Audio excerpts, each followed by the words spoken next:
cho tuyệt vời của em thì em hãy ngước nhìn về bên ấy, có sao lại nhìn về bên này.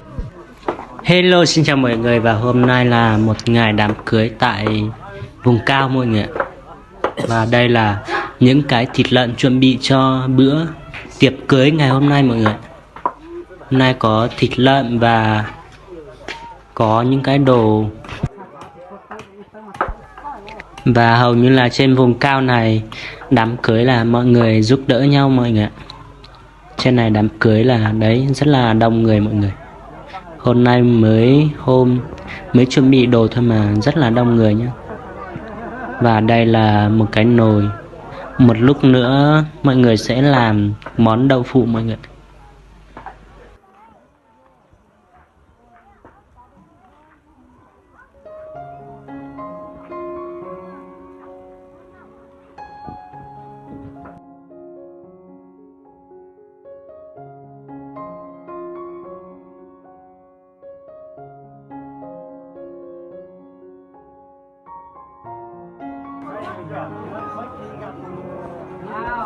Và bây giờ thì đã vào mâm rồi mọi người. Mọi người đã chúc rượu cho nhau rồi. Và bên này là hình như là cô dâu và chú rể mọi người.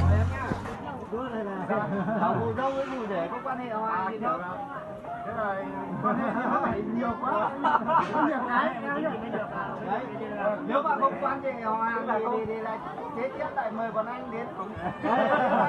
Không có mà nếu có quan hệ. Thế là quan hệ từ trước rồi anh không Và hôm nay có những món như này, có thịt lợn và xào đỗ này nọ mọi người ạ. Đây là rau sống, đu đủ làm món nộm.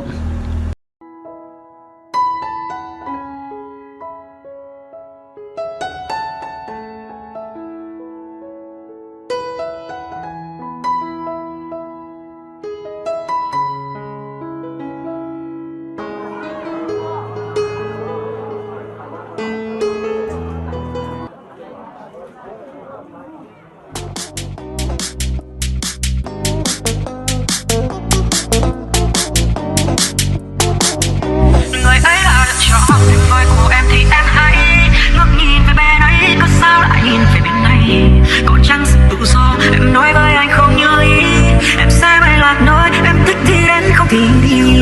Em có bao giờ nghĩ là anh đớn đau bao năm tháng, anh không hề tham trách hay níu kéo em dù lỡ lại, bởi vì yêu em thôi nên anh đành phải ngậm ngùi nấp sau những mong muốn nhất thời của em vậy thôi.